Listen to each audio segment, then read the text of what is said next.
And I think we're all set to go for tonight.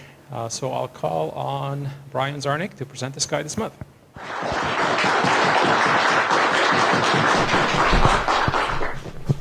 Okay, thank you. So, good evening, everyone. Thanks for coming here on the night of Kawhi's return to the stadium. Appreciate that. This is the holiday edition for the sky this month. Hopefully we won't see too many nights like this when it's snowing like crazy. And hopefully it'll be like this was about 2 weeks ago when we had that lovely lineup of the moon and Venus and Saturn and Jupiter all in a row. So the holiday edition takes us into January 2020. So this is the year of vision, the year of optometry, and so I'd say I foresee that it will be a year of vision puns. By 2021, we'll be able to look back with 2020 hindsight and say that we focus on our passion for astronomy and had a very good year indeed. So without further ado, and no more dad puns for the night, let's look at the holiday astro calendar. So we start off here tomorrow night with the cold moon, which, interesting coincidence, it's the 12th day of the 12th month at 12:12 that the full moon occurs. I'm not sure how often that happens, but perhaps someone will look that up one day. We have the closest approach of the moon here next week, last quarter, furthest on New Year's Day. We also have the Earth's closest approach to the sun, strangely enough, in the wintertime. 5 million kilometers closer than in the summer. Of course, winter solstice, the longest nighttime for us astronomers of the year, only a little less than 9 hours of daylight on the 20th. And what else do we have? We have a new moon on Boxing Day, which happens to coincide with an annular solar eclipse for those who wish to travel to Southeast Asia. Should be an interesting event and a lot warmer than here. For the wolf moon in January, just before our next meeting, there is a penumbral eclipse. And let's see, here are the sunrise sunset times. So we're on the order of 9 hours of daylight, and we're on the order of 11.5 hours of good nighttime viewing, assuming it isn't like the picture on the first screen. So what do we have this month? We have a number of conjunctions. This week, Venus and Saturn are still very close together in the evening. On the 28th, Venus and the crescent moon are together in the sky. We have the moon going in the beehive on the 15th, and then on the 11th of January, unfortunately, the moon is pretty much full, so I'm not sure how interesting that might be. In the morning of the 23rd, Mars can be seen near the crescent moon. And let's look at the next slide. We have three major meteor showers. Well, the Geminis are the main one. Unfortunately, it's so close there to the full moon that you're not going to see 100 per hour, maybe 10, 20 per hour at best. But there are fireballs in the Geminis, so it may be worth a look. in the coming days. The Ursids later in the month before Christmas Day, smaller shower, and the Quadrantids, which can be a surprising shower, but it has a very short peak. I'll talk about those a little bit later on. And here we have some of the births and deaths of famous people. Russell Porter, here this Friday, he was born, and he's touted as perhaps the father of modern amateur astronomy. He was one of the founders of Stellafane, the big telescope makers convention and star party in, I believe, upstate New York. He was born on the 13th. John Glenn, Tycho Brahe, Caroline Herschel, Henrietta Leavitt, they all passed in December. And interestingly, the very first Apollo mission, Apollo 8 to the moon, manned mission to the moon, was in December, as was the last, Apollo 17, in 1972.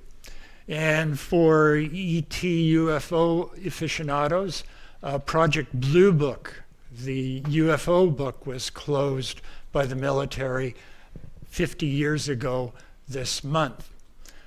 For those who are perhaps atheists, some celebrate something called Newtonmas on the 25th of December. I didn't know that. I found that out doing this talk. You learn an awful lot that's quite useful. The Spirit rover was the first one on Mars in 2004, and the Lunar Reconnaissance Orbiter was launched way back in 1998. So if we put it all together, this is the simplified calendar. And let's go on and talk about the solar system. What's happening in the solar system? I mentioned the annular eclipse. So here's some photos of past annular. Oh, I think this died on me. Is this a pointer? Yeah. Okay. There's some examples of past ones. I don't know if any of you are going to see that. Perhaps you like our weather here better. Mercury is closing in on the sun, so it's really tough to catch, and it won't be for a while that you'll see it again. Mars is now rising a little bit before sunrise, and it's moving away from the sun. It's not much to look at until next October, when it'll be at opposition, and you can see from 4 to 22 arc seconds, considerably larger. It's near a star, Alpha Libra, on the 12th, but again, it's not too spectacular. But what I found interesting was Elon Musk this week said that he'll have the first official truck on Mars. And apparently it's been seen driving around in California this week, the non-pressurized version. Venus, it's moving away from the sun all month, rising higher each evening in the southwest. This week I mentioned Saturn and Venus are fairly close together. The week just before Christmas, December 18th, 19th, Venus is within 1 degree of a globular cluster in Sagittarius. As far as Jupiter and Saturn go, they're both scared of the cold and moving closer to the sun right now, so there won't be much to view there until later in the spring and summer. Uranus and Neptune are up high in the evening sky, so there are planets now, blue-green Uranus and Neptune in Aquarius. And the moon, I think I mentioned these conjunctions before. This is so-so because the moon's so bright, but on the 28th, maybe an opportunity for a photo op with Venus. So let's talk about space debris. I have a lot on space debris this month. First of all, I'll talk about the meteor showers. We have an asteroid Eunomia for December, and Vesta becomes nicely visible in January. Comet Pan-STARRS C2017 T2 is the comet for 2020, and it should be brightening all month going towards its closest approach in May.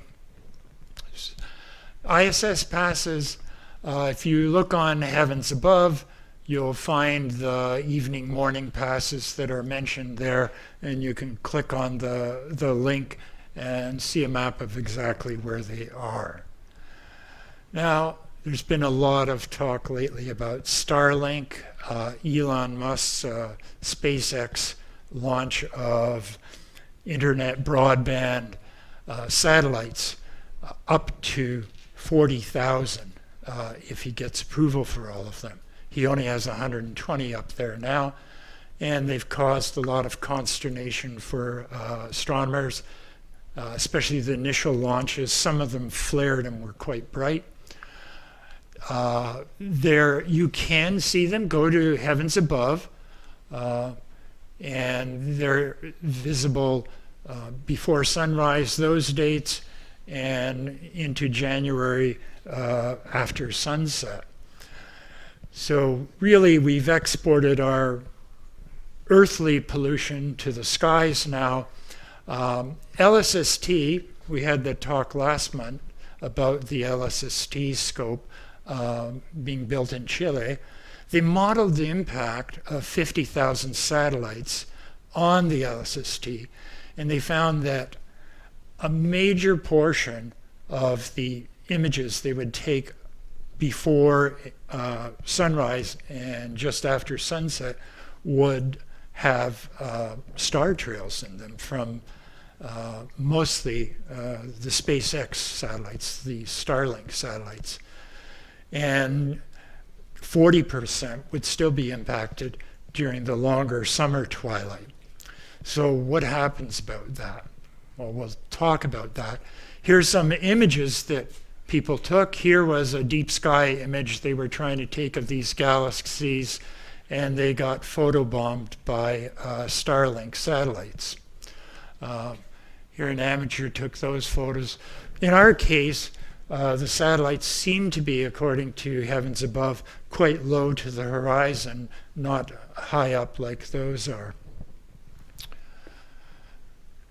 Here's an example from Heavens Above of Starlink passes for December 20th, and it's a partial list. I couldn't fit it all on the screen.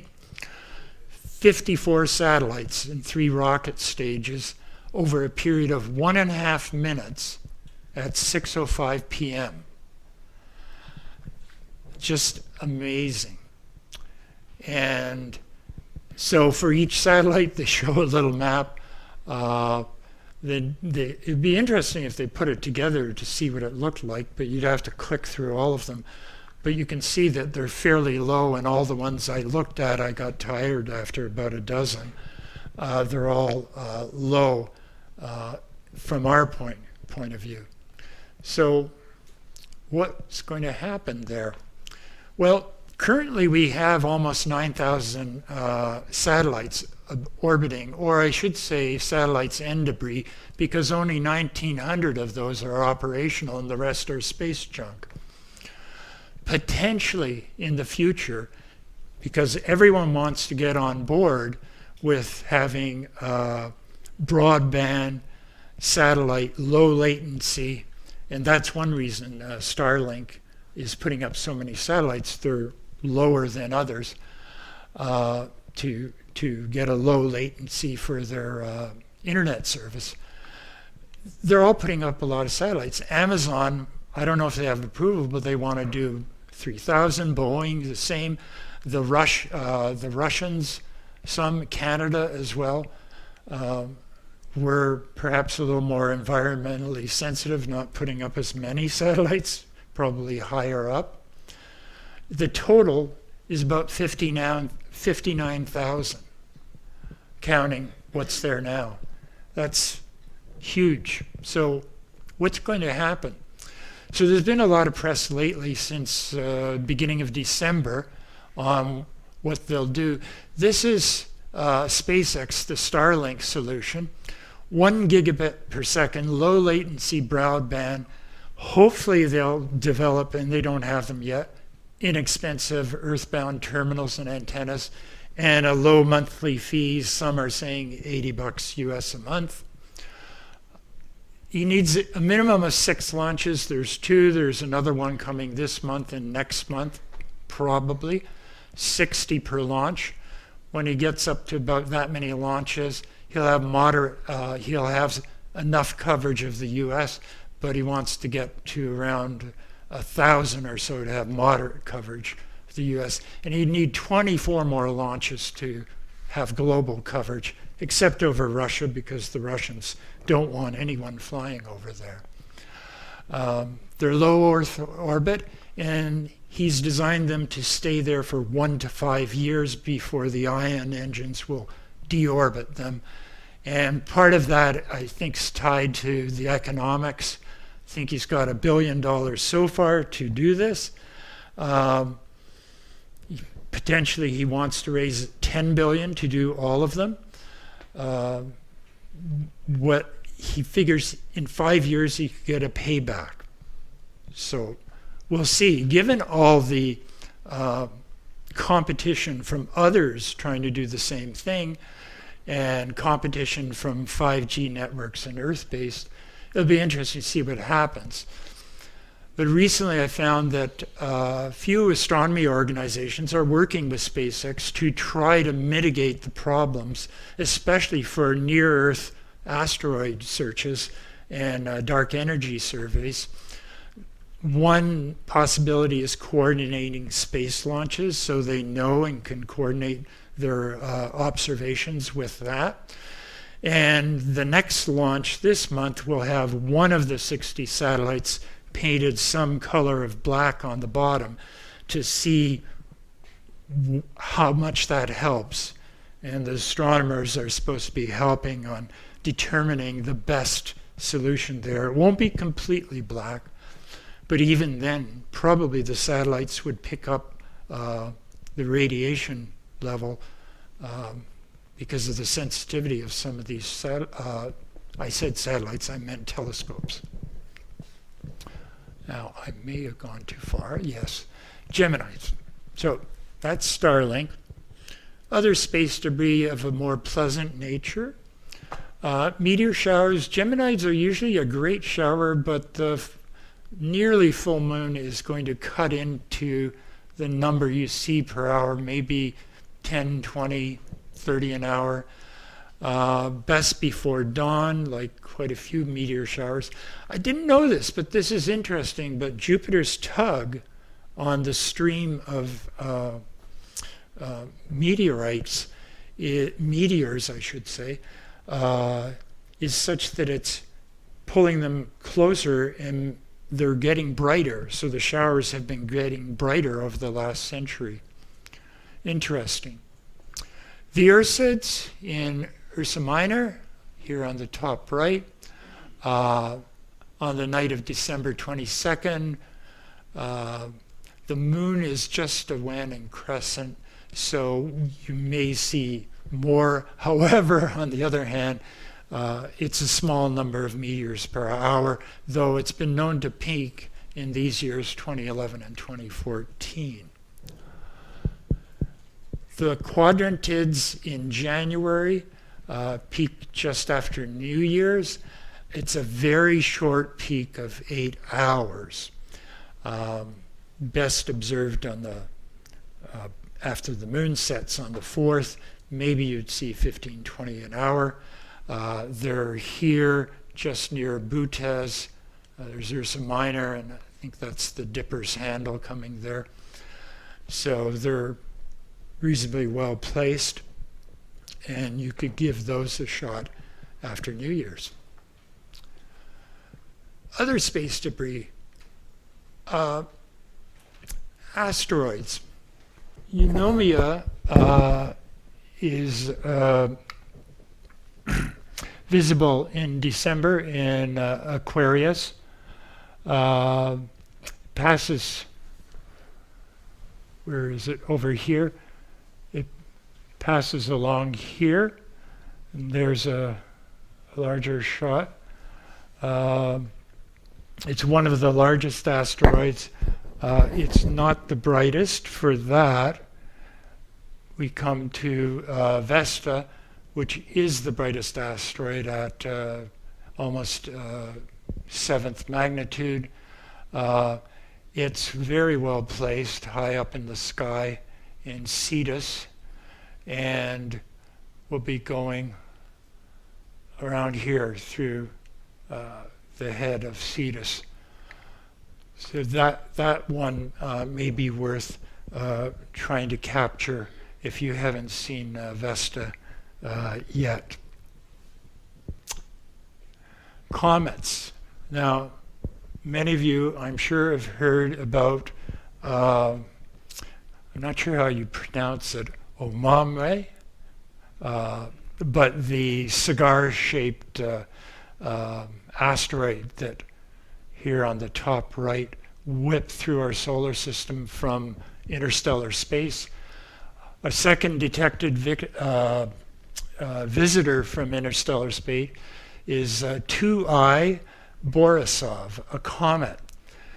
Interesting enough, some Polish astronomers tried to calculate where it might have come from, and they believe it came from a star in Cepheus, Kruger 60, double red dwarf star, which we could see. It's 10th magnitude, and it's 13 light years away. And I've seen conflicting speeds for this comet of anywhere from 40 plus to 33 kilometers a second. Escape velocity for our solar system is about 150,000 kilometers per hour, or 40 kilometers per second, roughly. So once this comet comes in and near the sun, it for sure will pick up speed and escape our solar system. And it's been a long travel from 13 light years away to here. I calculated it's almost 100,000 years that it took. So it's something you might see. It's very faint, 15th magnitude, which means it's spread out. It'll look even fainter, but it may be something you could image. Unfortunately, it's so low in the sky. We're talking in crater right now, and then dropping. I'm not sure whether you could capture it here from Toronto, but it's interesting. The big visitor, of course, is C2017 T2 Pan-STARRS. And here it's coming, whipping through our solar system. Right now, it's down here near Perseus, below Perseus. It's about 10th magnitude now. By the next meeting, probably 9th, it may not go any brighter than 8th magnitude when it's closest on May 4th, but you never know with comets. So it's definitely worth trying to see this comet.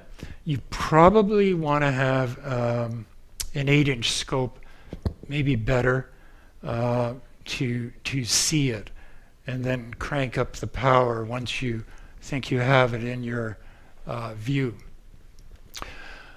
For astrophotographers, there's some interesting opportunities along its path. Right now, it's going to be close to this star cluster, NGC 1528. A little later in December, it'll be near the Sharpless Emission Nebula. So you might catch an image there. And it does go by in early January, the 10th to 16th, the Heart and Soul Nebula that Adrian did that fantastic image of not too long ago. So within 5 degrees, it could be a very interesting wide field shot. It also eventually goes past the double cluster. So it's worth trying to see that comet. It'll be the brightest one for 2020. So you may want to see that. So what do we have in the night sky? This time of year we have the the summer and fall constellations setting in the west on the right hand and in the early evening, and in the east rising are the spring constellations by midnight-ish or so. But the main event is this cluster of bright constellations, bright stars. The winter tends to be brighter because we have so many bright stars like these here, Sirius, Rigel, Aldebaran, Capella, Castor, Pollux, Procyon in the winter circle. And they're all clustered in a small square degree area of the sky, so it seems brighter, plus less humidity and darker skies. So lots of targets, assuming we have clear weather. Some of my best viewing has been in the wintertime. So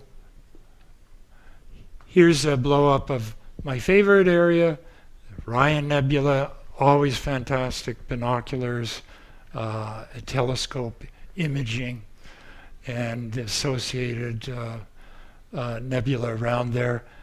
10 degrees this way of Betelgeuse is the large Rosette Nebula. Christmas tree cluster appropriate for this time of year. From the Hyades here, Aldebaran, going up to Tau, we have the Crab Nebula up there, fun to find, and the Pleiades, which we always have a gander at when we go out at night. Now, everyone has heard of the Hitchhiker's Guide to the Galaxy, possibly.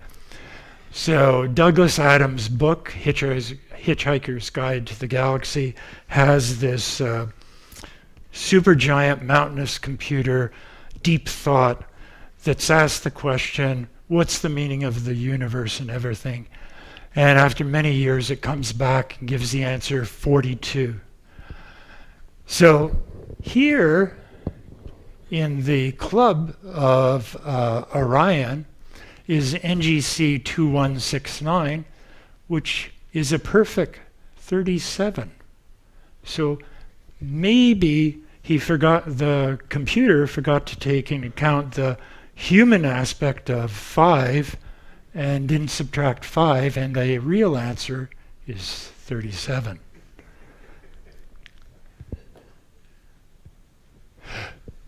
Okay, so we have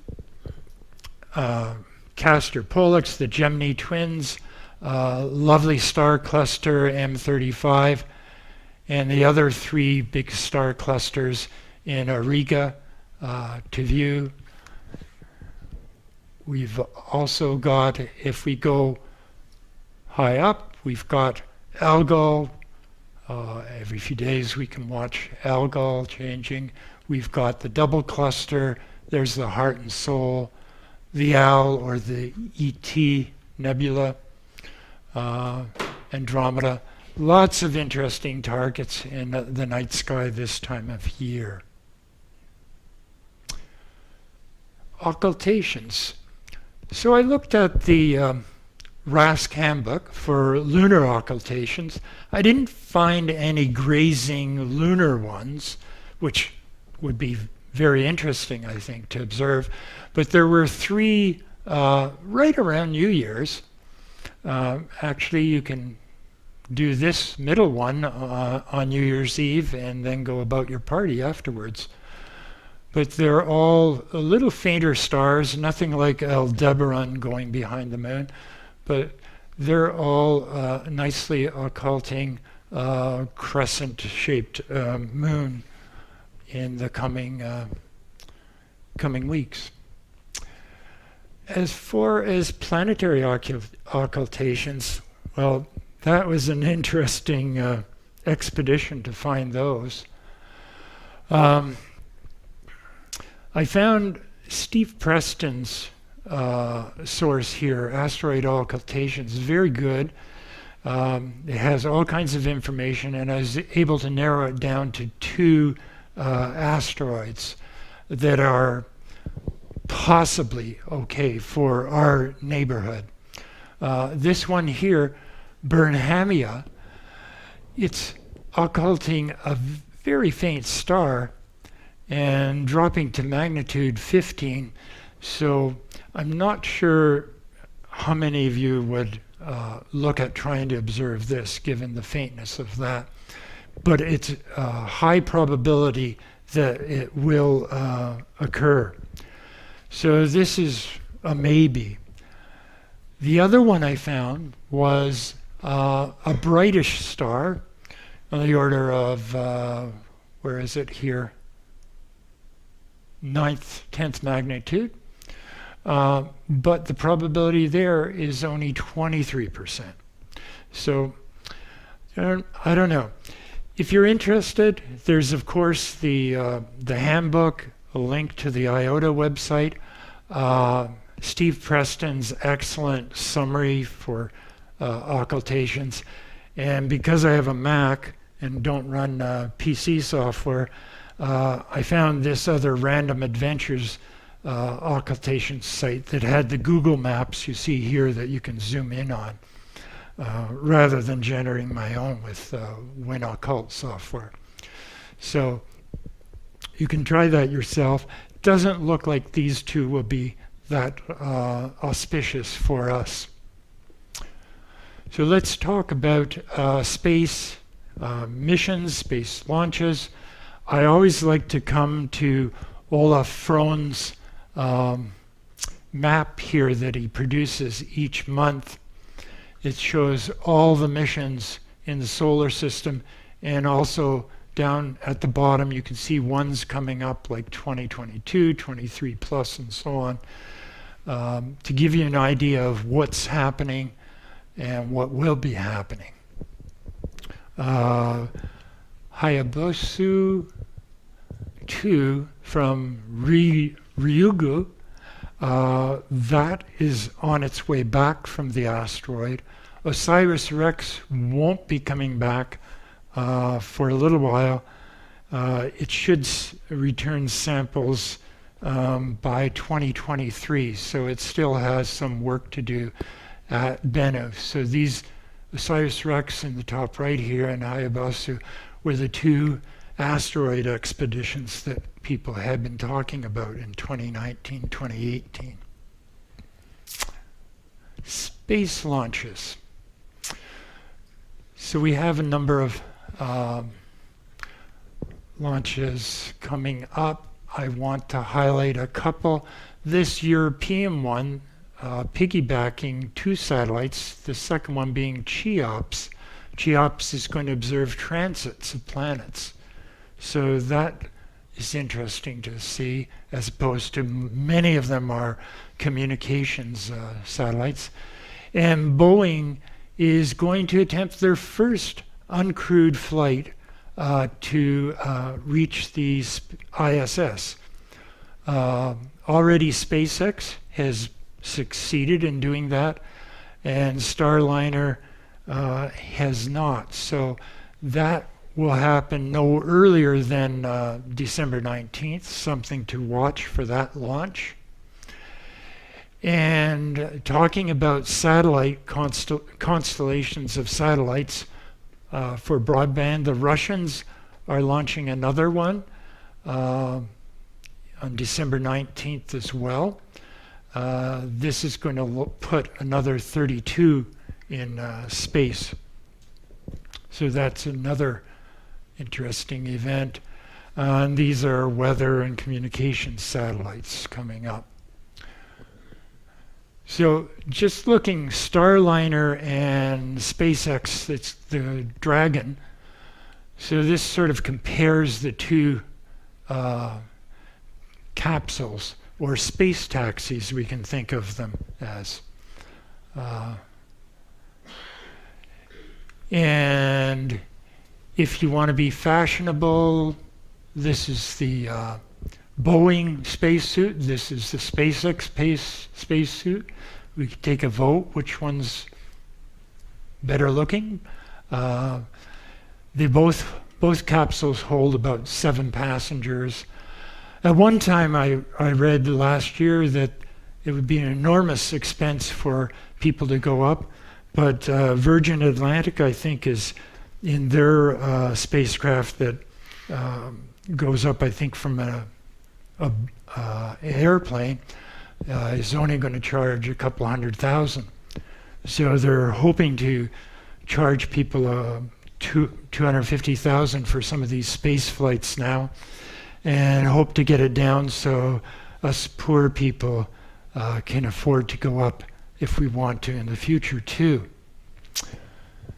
I just thought I'd throw that in. So what else is happening? Virgin is launching this rocket to make its first orbital test flight, and they're launching it from an airplane. Down here, here's the Starlink satellites. So the 3rd and 4th batches will be coming probably later this month, and sometime maybe the first half of January. So 120 more satellites going up. One of them will have a black bottom, though. And the Crew Dragon, the SpaceX capsule, will be going up possibly later this month as well. So those are the space launches. And for reference, here's your monthly calendar. I thought it would be interesting, since this is the end of the year, to do a year-end review, and I pulled together some thoughts about what were highlights of the last 12 months. Certainly there's 2 solar eclipses, so they're always high on the list.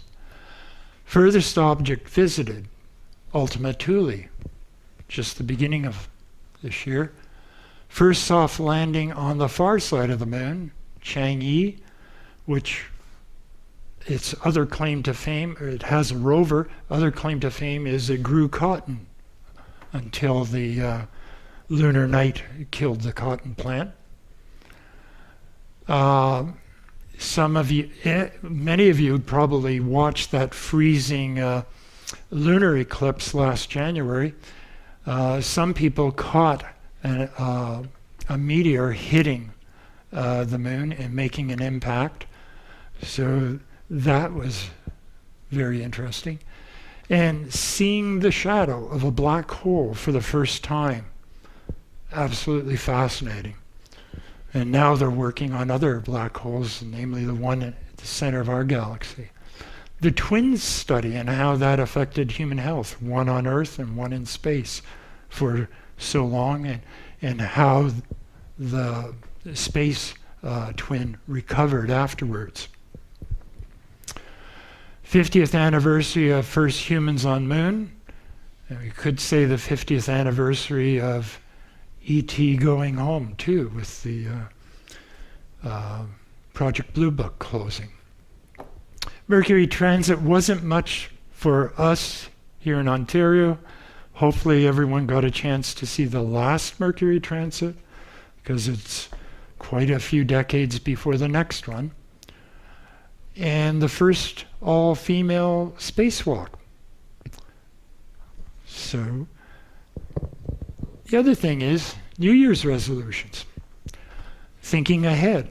What do you want to do next year? So I plan to go to Arizona, and you might want to go to Tucson, first 2 weeks of February.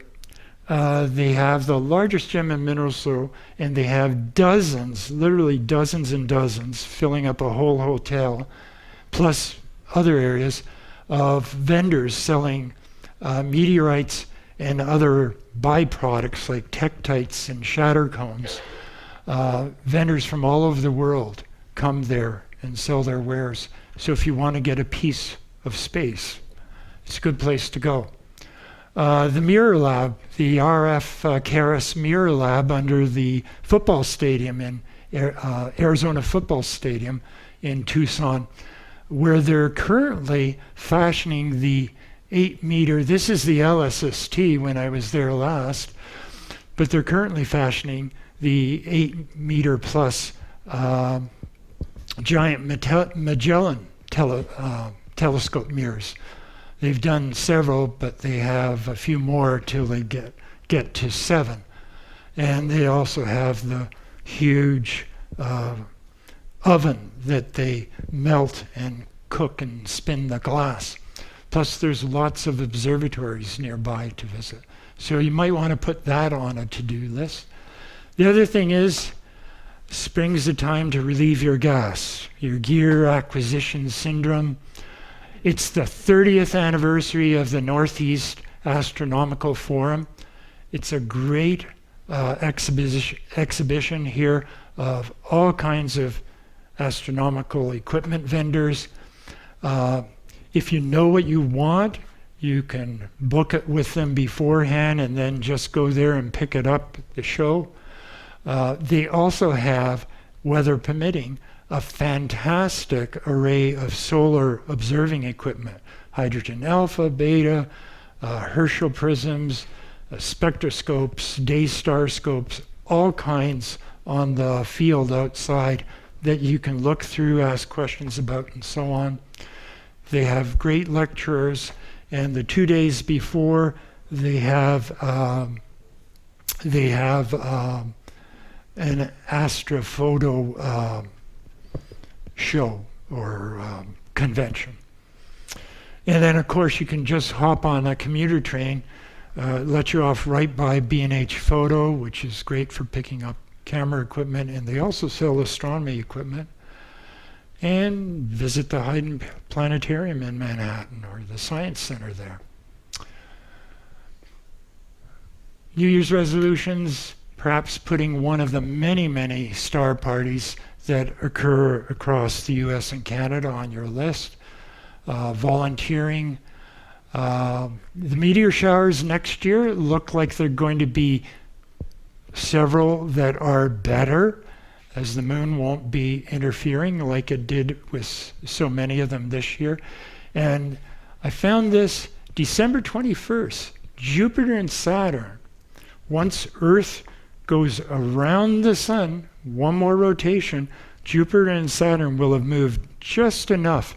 So looking back next December, they'll be right in line within 7 arc minutes. So it'll look like this, which, if that isn't a photo op or just an observing delight, you try it. It's just after sunset, so it's going to be kind of low, so you'll have to plan for that. And it won't be as crispy dark as this, but fascinating that they'll be that close together for the first time in I don't know how long. And then next year, next December, there's another eclipse of the sun, same place, Chile and Argentina, just further south, closer to Patagonia. So those are news. You may have your own New Year's resolution. You may have your own highlights. Maybe you want to share some of them with everyone. But that is the end. So I want to wish you all happy holidays and have a great new year. Thank you.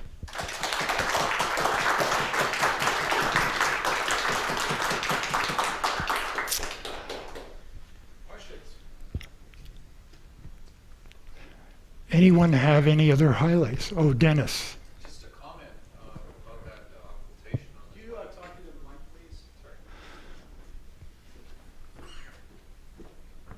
Just a comment about that occultation. I think on the 23rd, the fact that there's a 23% probability of seeing it in the central line means that there's a lot of uncertainty about exactly where that asteroid is. So observations are more welcome then. Okay. And because it's 9th magnitude, it should be Easier. possible to see it, and Yeah. then it's dropping 4 magnitudes. So if you do Quite catch the a- occultation, it'll completely disappear. Ah. So I'd say that's That's a probably good one then. I think it's in my book to try it if it's clear on the 23rd or so. Okay, great. Good information. Thank you. Anyone else have any highlights for 2019 you want to bring up? Or some New Year's resolutions? We'll move on. Thank you.